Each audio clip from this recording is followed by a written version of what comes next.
नमस्कार दोस्तों, मैं हूं संदीप, आपका ज्ञान क्यूरियोसिटी में स्वागत है। दोस्तों आज की वीडियो में हम लोग बात करेंगे इलोन मस्क की नहीं, आज हम लोग बात करेंगे उनकी कंपनी टेस्ला की नहीं, आज हम लोग बात करेंगे इलोन मस्क की कार टेस्ला के बारे में बात करेंगे कि एक्चुअली में टेस्ला इतने बढ़िया स्पेसिफिकेशन के साथ ये कार आती है, फिर भी बहुत सारे दिनों से इनका मामला लटका हुआ है। इंडिया में इस कार का वेट बहुत सारे लोग कर रहे हैं, फिर भी क्या ऐसा मैटर है जो इंडिया में ये कार नहीं आ पा रहा है। और आपको बता दूं कि हमारे रिश्ते आजकल अमेरिका के साथ बहुत बढ़िया है।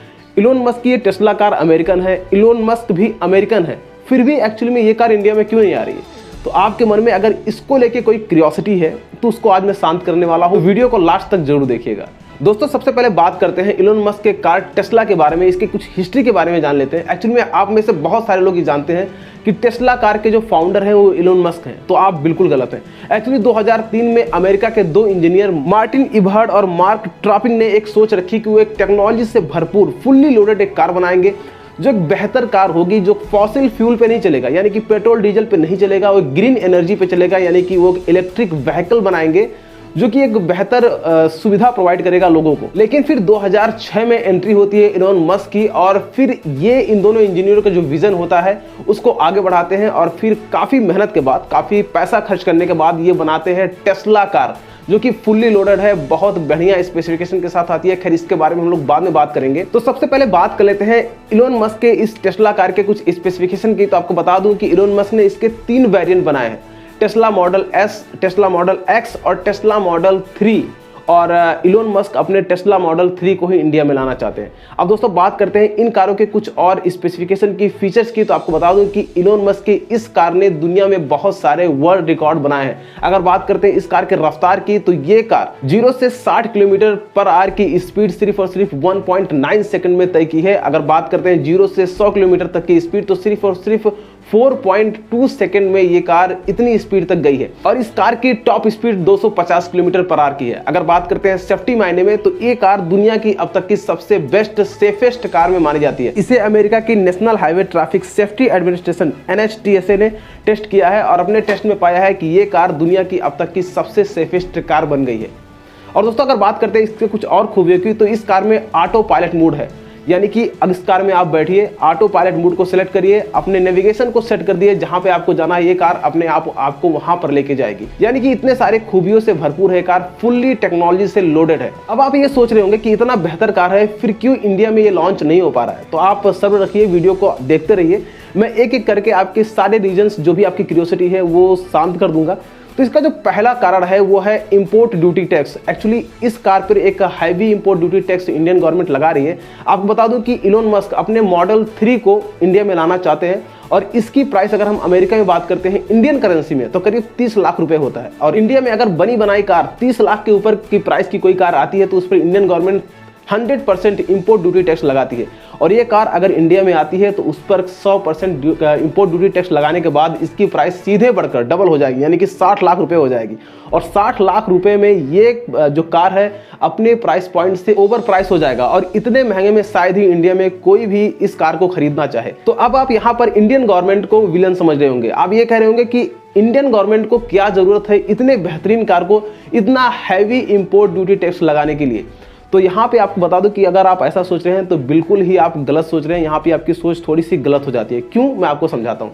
एक्चुअली में इंडियन गवर्नमेंट का एक पॉलिसी है कि अगर कोई भी विदेशी कंपनी इंडिया में आकर व्यापार करना चाहती है, अपने व्हीकल्स को बेचना चाहती है, तो उसको इंडिया में ही अपना एक असेंबलिंग लाइन स्टार्ट करना पड़ेगा, मैन्युफैक्चरिंग प्लांट लगाना पड़ेगा, ताकि यहाँ पर ही कारों को असेंबल किया जाए और फिर अपने देश में बेचा जाए। अब ऐसा क्यों? एक्चुअली में जो कार के पार्ट्स होते हैं उसको बाहर से इंपोर्ट करके अगर इंडिया में लाया जाता है, तो उस पर इंडियन गवर्नमेंट 15 से 30% का ही इंपोर्ट ड्यूटी टैक्स लगाती है। तो इससे क्या होगा, वो जो कार इंडिया में बनेगी तो वो सस्ती रहेगी, और इंडियन कंज्यूमर के लिए भी वो फायदेमंद होगा। और अगर कोई भी कार विदेशी कंपनी इंडिया में कार बनाती है तो उसको मैन्युफैक्चरिंग प्लांट लगाएगा, तो वहाँ पर इंडिया में रोजगार के एक अवसर पैदा होंगे, यहाँ पर जो एम्प्लॉयमेंट है वो बढ़ेगा। और अगर टेस्ला कार यहाँ पर बनती है तो इंडिया के जो लोग हैं उनको टेक्नोलॉजी से थोड़ा सा बेहतर नॉलेज मिलेगा कि टेस्ला कार बनती क्या है, उसमें क्या क्या टेक्नोलॉजी है। तो ये सारी चीज़ें हैं जो इंडियन गवर्नमेंट चाहती है। और यहाँ पर बहुत सारे सब्सिडी की बात हो रही है कि अगर उनके इंपोर्ट करके यहाँ पे पार्ट्स लाए जाएंगे टेस्ला के, यहाँ पर उसको मैन्युफैक्चरिंग की जाएगी या असेंबलिंग की जाएगी, तो उस पर और भी छूट मिलेगी। और ये कार 60 लाख की फिर नहीं पड़ने वाली, ये कार आराम से 40 लाख के आसपास ही पड़ जाएगी, जो वाकई में एक बेहतर ऑप्शन मिलेगा बहुत सारे इंडियंस को लिए। तो ये सारे मैटर फंस रहे हैं। तो फिर ये भाई साहब जो इलोन मस्क भैया हैं, ये पता नहीं क्या सोच रहे हैं, ये इतने दिनों से इनका मैटर फंसा हुआ है। ये पूरी दुनिया में चिल्ला रहे हैं कि भारत में जो इंपोर्ट ड्यूटी टैक्स है बहुत हैवी है, लेकिन इंडियन गवर्नमेंट जो दूसरी बात कर रही है इसको ये थोड़ा कंसीडर नहीं कर रहे। और यहाँ पे जो दूसरा सबसे बड़ा फैक्टर मेरे हिसाब से इंडियन गवर्नमेंट को ये लग रहा है कि ये भाई साहब अपनी जो कार को बनवाते हैं वो अमेरिका में नहीं बनवाते हैं, वो 90% तक चाइना में बनवाते हैं। चाइना में इसकी रीअसेंबलिंग करवाते हैं, वहाँ पे इसकी मैन्युफैक्चरिंग करवाते हैं और वहीं से उठाकर पूरी दुनिया में टेस्ला कार को बेचा जाता है। और इंडियन गवर्नमेंट ये बिल्कुल भी नहीं चाहती, इनफैक्ट मैं भी ये नहीं चाहता कि भारत का भारी भरकम एक पैसा रुपया अमाउंट जो भी है वो चाइना के हाथ लगे। क्योंकि अगर इलोन मस्क चाइना में अपने टेस्ला कार की रिसेंबलिंग करवा सकते हैं, मैन्युफैक्चरिंग करवा सकते हैं, तो इंडिया में भी करवा सकते हैं। इंडिया में यूथ का जो मैन पावर है वो बहुत ज़्यादा है, यहाँ पर उनको कोई भी अड़चन नहीं ऐसी आने वाली है, यहाँ पर अच्छा खासा उनको मैन पावर मिल जाएगा। और दोस्तों सिर्फ इंडियन गवर्नमेंट टेस्ला के लिए ये रूल नहीं बना रही है कि उनको आके यहाँ पर रीअसेंबलिंग करना पड़ेगा, क्योंकि एक्चुअली में इंडियन गवर्नमेंट की एक पॉलिसी है कि कोई भी देश अगर इंडिया में आकर अपना व्हीकल बेचना चाहते हैं, जैसे कि मैंने पहले बताया, तो उनको रीअसेंबलिंग प्लांट बनाना पड़ेगा। और इंडिया में जितने भी विदेशी कारें हैं, चाहे वो सुजुकी हो, हुंडई हो, होंडा हो, या भी जो भी वेरियस ऑफ कंपनी है, जो विदेशी कंपनियां हैं, वो खुद इंडिया में अपने मैन्युफैक्चरिंग प्लांट लगाकर रीअसेंबलिंग करवाकर इंडिया में बेचती हैं। इससे उनका भी फायदा है, इंडियन गवर्नमेंट का भी फायदा, हमारा भी फायदा है।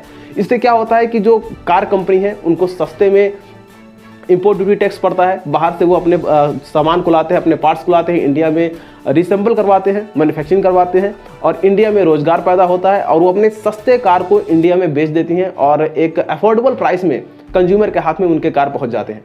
तो यही इंडियन गवर्नमेंट भी चाहती है। तो दोस्तों आई होप आपका जो भी कंफ्यूजन रहा होगा इस चीज़ को लेकर थोड़ा सा खत्म हुआ होगा कि एक्चुअली में टेस्ला कार इंडिया में क्यों नहीं आ पा रही है। और आप कमेंट करके बताइए कि इंडियन गवर्नमेंट का ये जो 100% इंपोर्ट ड्यूटी टैक्स है टेस्ला के ऊपर, वो कितना बढ़िया है या खराब है। आप जो भी सोचते हैं, आपका जो भी ओपिनियन है कमेंट सेक्शन में जरूर बताइएगा। आपके सारे कमेंट पढ़ता हूँ, उनके रिप्लाई भी देता हूँ।